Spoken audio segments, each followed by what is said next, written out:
right, hello. My name is Zuzana Skvarkova, and I'm a student at ASU, and I'm going to be talking about how the future of technology can be used to equalize public K-12 education, or rather, whether we can think that it can actually be used to equalize public K-12 education. And a little bit later, we're going to go into breakout room and really discuss that question after we talk a little bit about the future of technology and the current public K-12 education system.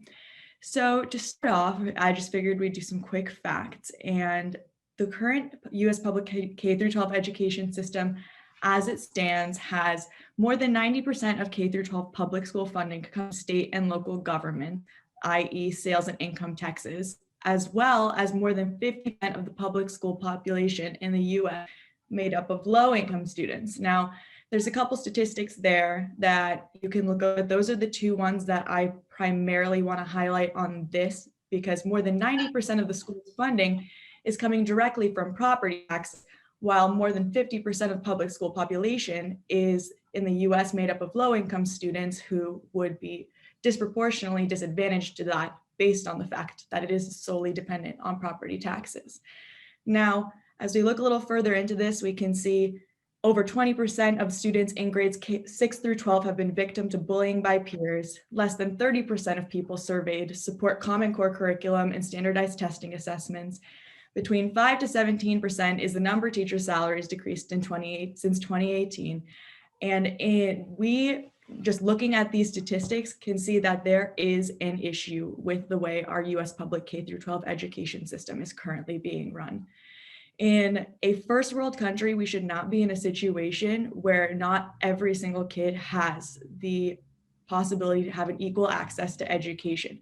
We should not be seeing the digital divide that we see today with the opportunities that we do have. And we should not have kids receiving opportunities of new textbooks, ample technology, and all the latest advancements in one geographic location, as opposed to in a completely different school district and geographic location, barely being able to receive old textbooks. And that's really where we're seeing things move into the achievement gap. But technology has shown promise in potentially equalizing this current US public K-12 education system, and could play a huge part, as we've seen in a lot of investments in education technology, but move towards giving resources and equalizing the kind of resources that everybody gets and all students in public K-12 classroom can receive access to. Now, in the pandemic, we've seen an obvious emergency response to needing to quickly and rapidly shift towards online virtual school learning. And so we're going to talk about some of the negative impacts that came from that and some of the negative consequences that came from that emergency response and not being necessarily prepared for it first. And then we're going to go into the potential benefits that can actually happen when technology is brought into the classroom in a way that it is prepared for and understood. But first, in order to talk about how things can be great, we kind of have to talk about where they fell through the cracks this time around. So, the negative consequences of online learning seen during the COVID-19 pandemic. So I want to highlight four, and the four are technology issues, student sense of isolation and low motivation, the digital divide and the amplification of discrimination, as well as lack of teacher training and support. So when it comes to technology issues, a lot of things that we saw in this time, COVID-19 was students having lack of proper access to high-speed internet and poor connectivity. In the school district in Los Angeles, Coachella Valley Unified, which has about 18,000 students, mostly all Latino, half of them didn't have any access to high-speed internet and struggled with poor connectivity throughout until the end of the year.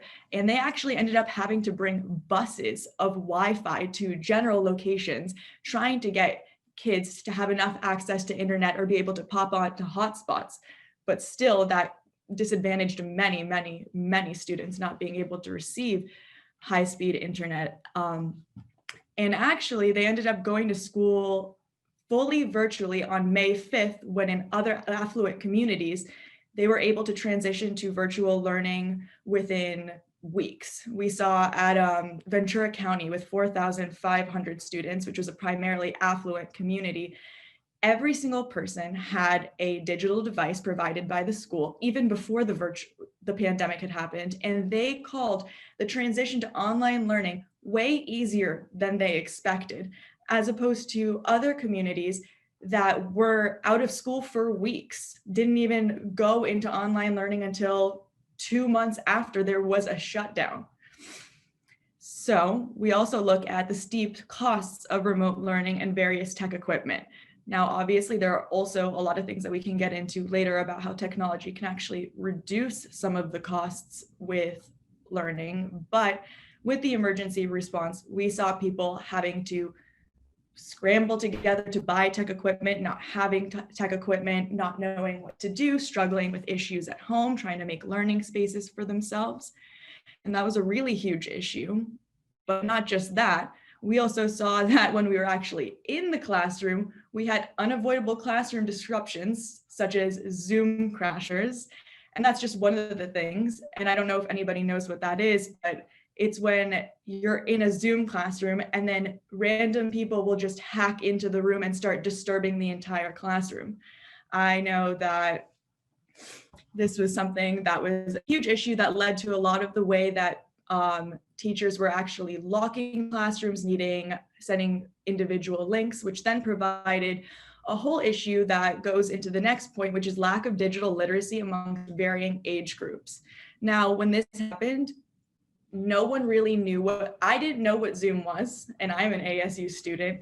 I know that a lot of teachers were ill-prepared to do a lot of the full immersion and connection to online learning, just not based on any lack of merit, but based on the fact that there was no training on how to use Zoom, no training on how to get onto Zoom, no training on how to even speak and connect with the families and the children on how to really even work within curriculum that was so quickly just changed.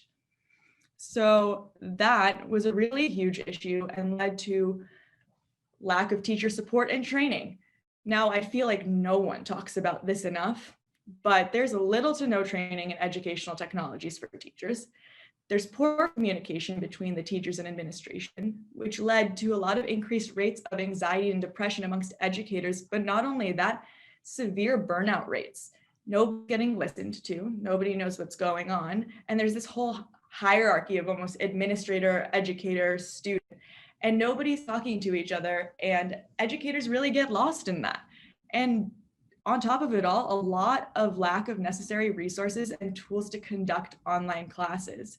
So a lot of responsibility was really quickly put on to educators to almost fix things that no one was prepared for and was so ill-equipped to do. And a lot of teachers suffered through that, and mental health rates really, really increased during that time.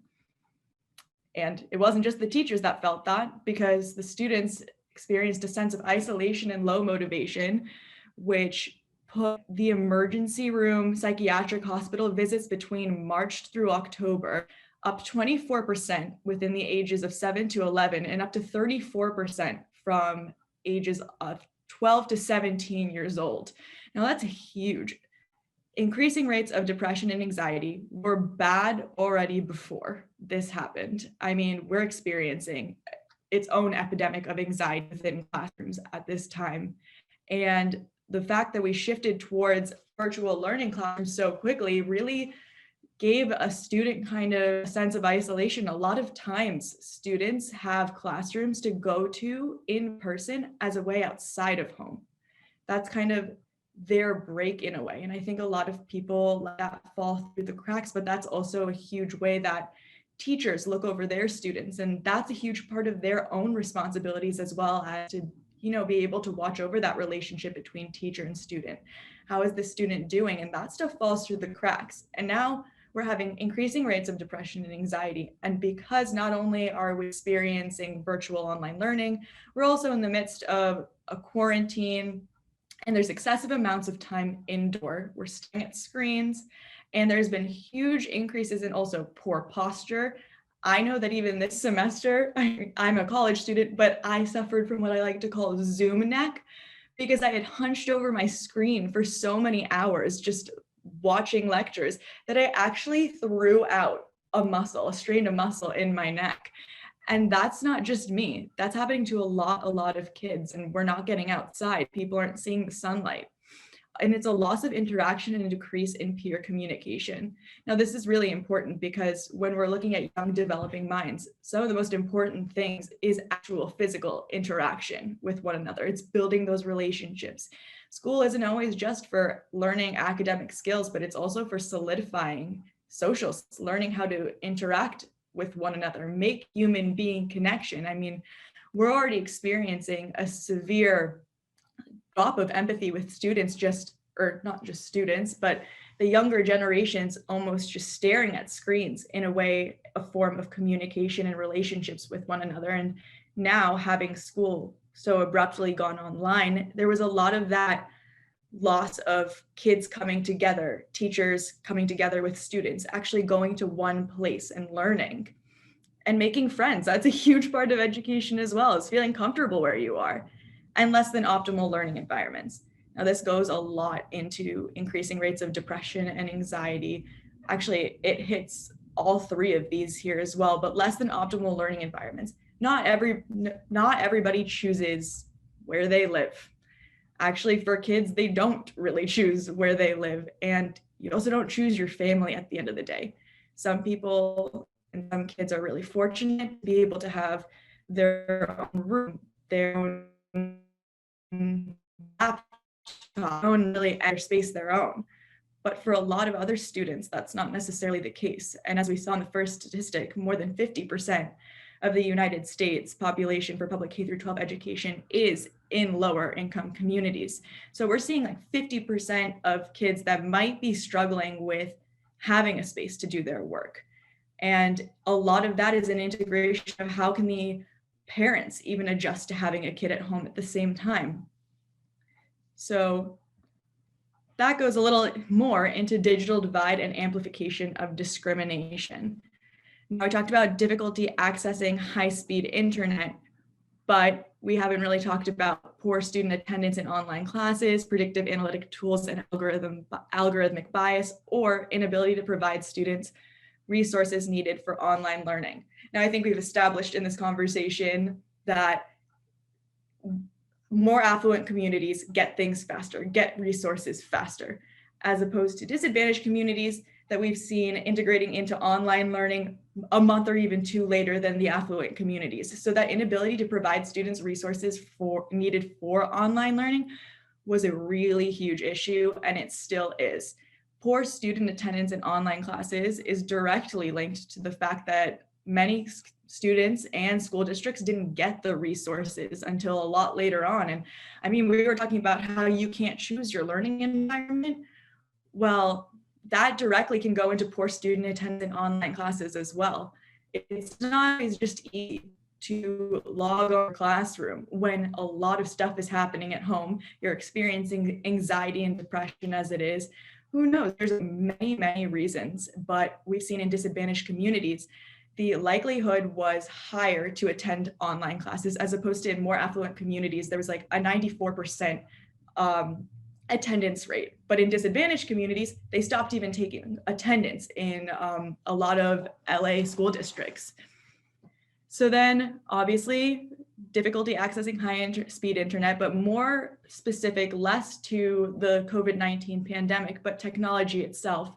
Predictive analytic tools and algorithmic biases are a huge issue that we're experiencing in education technology as well. But we won't stay pessimistic for the entire time. We can go and actually talk about the good things that can happen. Now, it's important to say that technology has so many benefits, and the power of it is incredible. And the things that we're going to see in our future is bright. It's not just bad, it's not just sad. What we talked about with those negative consequences, that's actually the exposition in a way of every systemic issue that we have in the United States. This pandemic exposed a lot of things. So those negative consequences that you've seen is a response to an emergency and being completely ill-prepared for what was going on. But the more we can educate ourselves and the more we can raise awareness for the potential benefits of education technology, we can actually reach the really promising things that it brings. One of them, support for multilingual classrooms. Second, universal access to resources. Not only that, but to be able to better identify struggling students and their needs, as well as accessibility of time and place. Now, I know these seem exact opposites to what we just talked about and what happened with the COVID-19 pandemic and online learning. And it's true. It actually is almost the exact opposite in a way, but that's actually showing how much we have to grow. And our starting point right now has a lot of room to build. So, support for multilingual classrooms. Now, this is a big one. Proficiency in language skills aided by natural learning processing software, such as speech to text and text to speech software, can really help the student who is learning English in the classroom be able to learn at the same rate as other students who are native speakers themselves. They'll be able to practice language speaking skills without the need of teacher guidance with these software technologies, which will allow the teacher to have more time to work on more critical issues in the classroom. And the student itself can actually work to, and the teacher and student can work to improve their own relationship by being able to communicate with each other better, as well as it strongly aids teacher-parent communication. We'll be able to eliminate a huge language gap if we have these natural language processing softwares. Also, one of the biggest ones, I would say, would be the universal access to resources. Now, with internet-connected devices, it'll allow students the access to newest textbooks, instructional videos, etc., all your learning-aided programs, softwares, and devices. We were talking earlier about how we saw that a lot of students weren't getting the technology that they needed to bring home with them, but with more time and actually bringing technology to the classroom and to the students, we can see that they won't necessarily be limited just by the funding that the school district is getting for textbooks, but you'll be able to access cheap and free online learning portals, making it easier to learn and retrieve information. Now, obviously, this is beneficial to students different at every single grade level, but it's going to help a lot of people in disadvantaged communities that they're working with 10th edition biology textbooks, as opposed to kids in more affluent communities that are working with the 19th edition. It's a way to really equalize a lot of where our education is right now, and especially the opportunities that every single student is receiving. Also, hand in hand, it works to eliminate the use of outdated resources in classrooms regardless of funding, as well as access to virtual classes at higher education institutions whilst in public K-12 education. Now, that's important because not every single school has the same access to AP or IB classes that you see once you start getting into high school, the 9th grade through 12th grade years of our life. And so access to virtual classes at higher education will actually allow students, wherever they are in the world, to be able to attend lectures from university professors, and not just university professors, but be able to log in, hopefully, to other classrooms around the nation that have teachers that are teaching these classes. It will also help us better identify struggling students and their needs. A lot of this is going to come from instant assessment. So being able to tailor lessons to pupils based on technology softwares that will be able to assist the student in their learning and assess them while they're going on. Now, this doesn't mean grading or tests, but it means personalized assessments based on where you are in the class, to be able for the teacher to see how well their student is comprehending the material and how they can adjust the curriculum based on whether they're seeing their students are comprehending one topic or completely breezing through another section. Online learning and technology will also bring us towards a variety of self-paced and do-it-yourself curriculums. This is going to help a lot of kids because not everybody learns at the same pace and not everybody learns with the same style. By being able to have a self-paced curriculum, or by being able to access lectures that have already been spoken and recorded and listening to them at slower rates or even faster paces, will be able to have the student be able to tailor what they're learning to themselves at the same time. And as just spoken, more personalized teaching in various learning styles as well. Now there's accessibility of time and place, which is extremely, extremely advantageous. As we've seen when we spoke about the negative consequences of the time and place, there's actually a lot of potential benefits from technology in this era too, in this area. Access to virtual classes at higher education institutions whilst in public K-12 education, which is what we spoke about, but also virtual courses for credit recovery. When we're going in different places around the nation, we're seeing students that might be failing out of classes and they may have to retake it over the summer or risk staying behind an entire year, putting them back even further. But they can do virtual courses for credit recovery wherever they are at that specific time, and they don't need to be in a classroom at the same time. They can do it from the comfort of their home.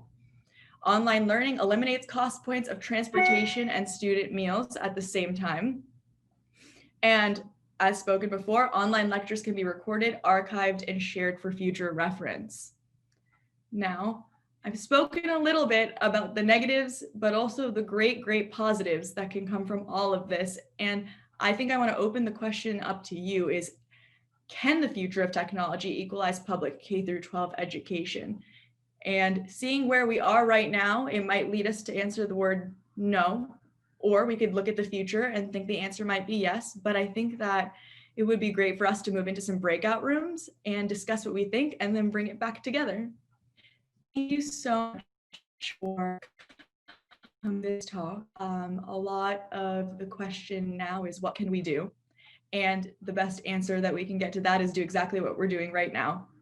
Show up to these talks, listen to other people, start conversations. Like whatever you heard here, not even in my presentation, but if you learned anything or took away anything from a breakout room, bring that up to someone else tomorrow. Bring it up at the dinner table, or just say that you heard something. Keep talking about it. Whatever you felt was like one of the most important things about this talk, don't be afraid to spread awareness about that, because that is the future. And everybody in this room right now is also the future just by coming to this. And the fact that people even showed up means that the future is going to look really bright. So thank you so much for coming. And if you want to ask me questions, I'll be around too.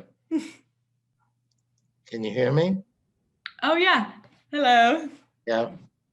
So what do we do about the impact of real estate taxes? I mean, that's an issue that goes way back, but that really creates a funding disparity between different schools. Yeah. These schools have high income taxes and therefore have a lot of money for their schools. And poor neighborhoods is the opposite. So that's a great question, and a very policy level oriented question that honestly, I think we're just going to have to start wanting to fight for something to change first, because no one's even really talking about it very much. But that is a really great question. I mean, I guess, what do you think? How could we change that? Because that's actually something that I'm not quite sure to know the answer on, because that's a huge issue and a lot of the reason why things are so unequal. Yeah, I mean, if you go to Europe, in France, there's one French policy for schools. So you don't have, it doesn't depend on what neighborhood you live in. I'd hate though to have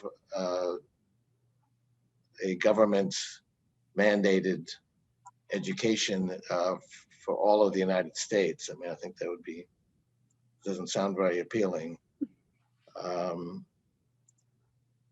And there's some people that try to overcome that with private funding. Yeah, I don't have a good answer to that. I mean, I guess the way I think about it is we're just going to have to change the way we're teaching and we're learning. If you think about it, like with the future of technology, a lot of people are afraid that it's going to displace and replace jobs. But like, actually, when it comes down to it, it's a huge conversation of just like how we're teaching our students right now to just think like machines. We have a huge suppression of creativity and imagination in our entire public K through 12 system and curriculum, with it just being so focused on standardized assessment and teach to test philosophies. But that's not going to matter much in the future when there's actually going to be technologies that are able to think exactly the way that we're being taught right now. A machine can regurgitate a fact much faster than I can, even if I'm the smartest person in the classroom.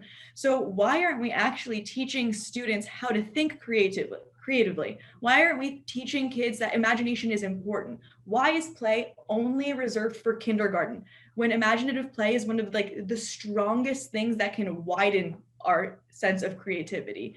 I forget who somebody said it, but somebody was like, a genius is born at age 1, and then basically education kind of slowly takes it away from them, because nobody's going to want to learn when our education system is so kind of focused on one style of learning. Basically, America tells you with our education, if you get an A on a test, you're smart. If you can tell me that 2 times 2 equals 4 in 1 second when you're in first grade, you're smart. But if you don't know how to do that and you think differently, well, look elsewhere and don't call yourself smart, because it's not for you. But actually, those people are the people that can kind of think creatively, think differently. And we need think different. We don't need think the same. Think the same is going to be old. Think the same is going to be able to be produced really fast, really cheap, and nobody's going to be looking for it.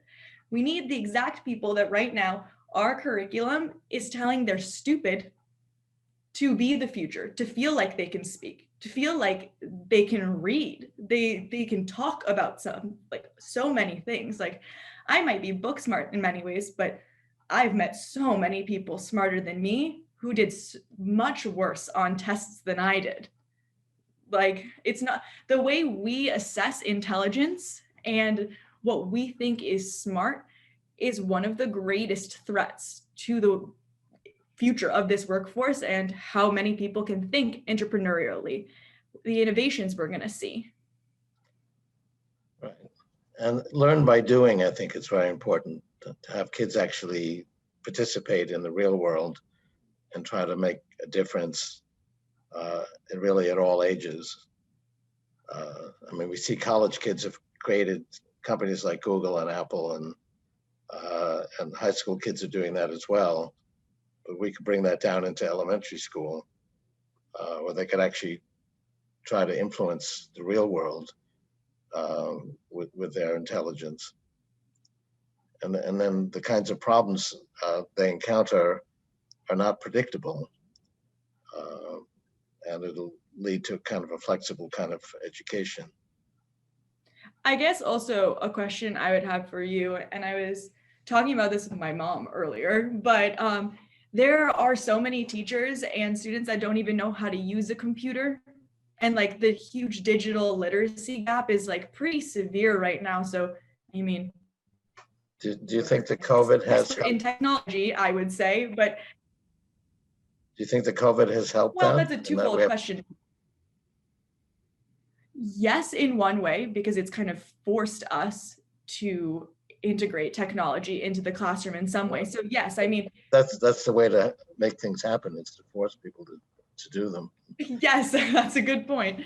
I mean, honestly, that's a really important point that you just brought up, because if we didn't have this whole move to needing to be at home for this time, like, it probably would have never happened. Things happen really slow unless we're in emergencies.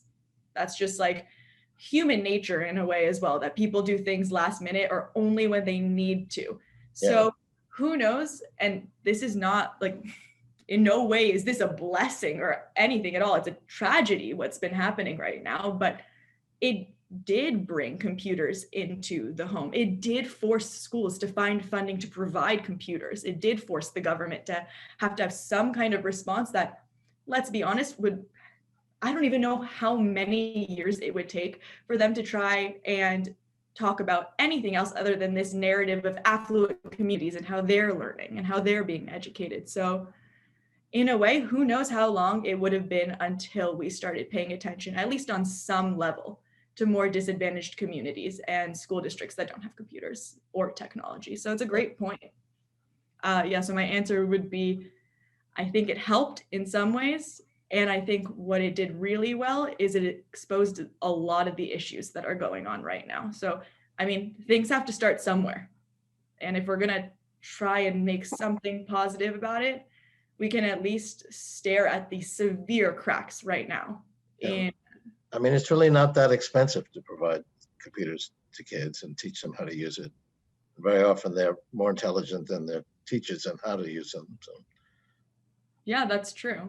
And I mean, that's another good point. Like when we're talking about educators, we need so much more attention and so much more appreciation. First of all, where is their training at all? Like where are the programs to train teachers on how to use technologies?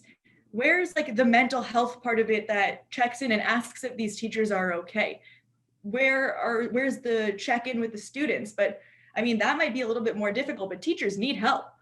Teachers don't just like wake up knowing something, even though they're teaching a classroom. Like teachers are humans and they need attention. I mean, they were given like 1 or 2 days notice to do this. It's not like they planned this for 6 months. It's crazy. Yeah. Think about it. Like, okay, you have 2 days to completely redesign a curriculum, and we're going to ask you to use a bunch of things that you've probably never used before. Maybe you've used a little bit, and now field hundreds of questions at the same time from your students that don't know how to use it. Yeah. Like, and then at the same time, like, let's completely neglect you as like a profession too. Like, you bring up a great point though about curriculum, right?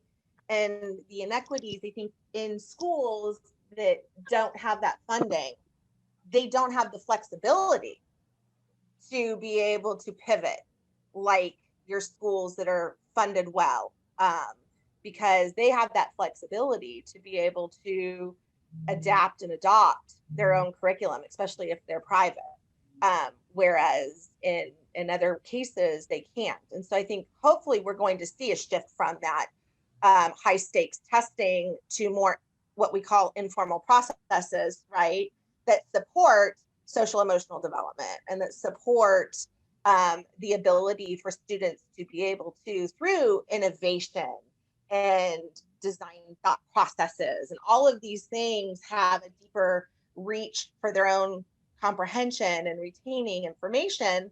But at the same time, I think being able to figure out what those soft skills or essential skills are now.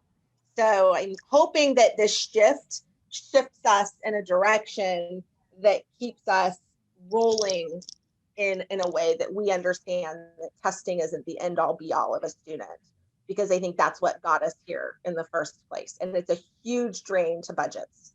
Huge. Honestly, I think that we're just going to have to be forced to learn that. Like we just saw, like with having to be forced to learn this, we're not going to change anything until we really see that it's absolutely not working and we need to change it now. Like it's going to happen within like 1 second and whatever. And it's going to be at the worst possible moment because we waited for so long.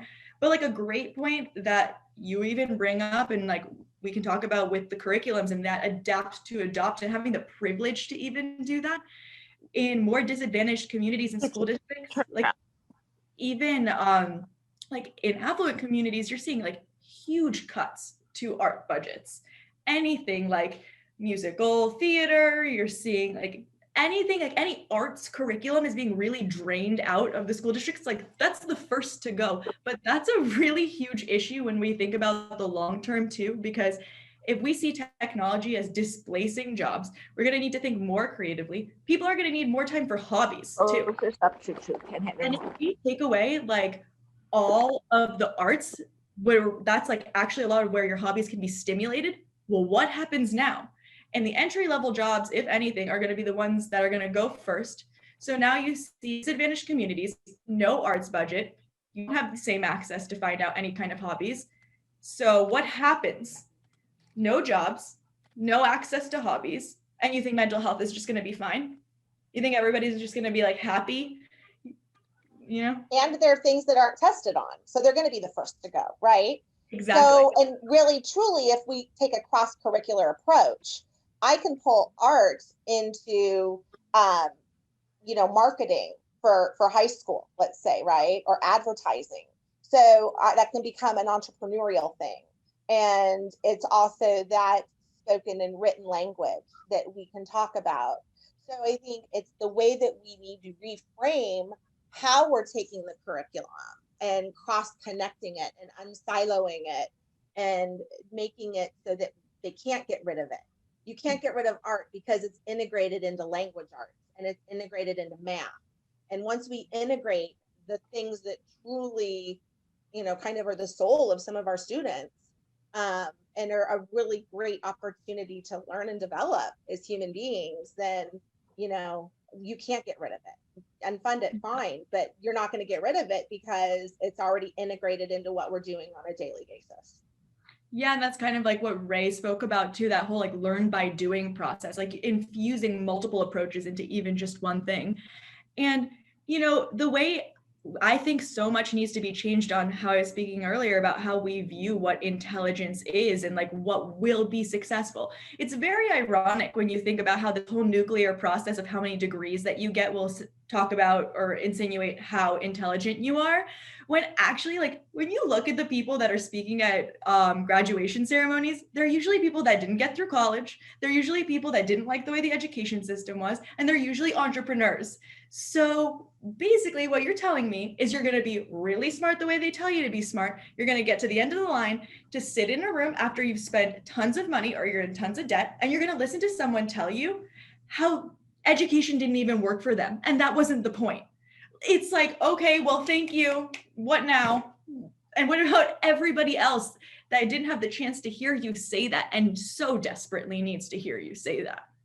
We live in America, and one of the good things that there is about this place is that there is a possibility for a dream, and there is a possibility to create a business and something from the ground up. And that has nothing to do with school. You don't need to go to school to do that. You need to be creative. You need to not be afraid to fail, not be afraid to test the boundaries. You have to be not afraid to do something great. That's basically what they tell us at the end of the line. But education and the way our curriculum is structured makes us frightened, makes us think we have to live in these rigid boundaries, like where we go to college is threatened if we don't get an answer right. But in the real world, there are no answers. Like, there are no right or wrong answers so rigidly. Like, if we want people to be successful, or we want people to go for the things that they're actually the best at, we have to encourage the exact opposite that our schools are doing right now. Don't be afraid to fail. Think outside the boundaries. Don't be afraid to get an answer wrong on purpose. Don't feel like you have to be perfect, because at the end of the line, perfect doesn't mean much. Perfect can be a degree on the wall, but a piece of paper won't make you happy. I mean, there are some schools trying to do this, where people pick out their own vision and follow that, and it very often doesn't work. Do you have any idea how that approach to education is working? No, I don't. I think you would have to educate me on that. Do you know? Well, I have a few grandsons who are trying it, so they seem to be doing well, actually. Is it working? Are they learning?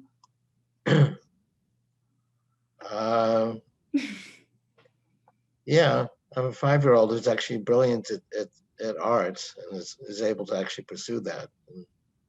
And So- that's the privilege to be able to pursue that, as Sherry and I were just even speaking about. Like, And cutting back on the arts is really absolutely the wrong approach. Well, it's just not important. I think you're seeing a shift in project-based learning. You're hearing a lot more about project-based learning. You're hearing, and which that is then the ability to unsilo other curricula. And so if we can continue down that path of seeing the importance, I created curriculum with science, innovation, and entrepreneurship.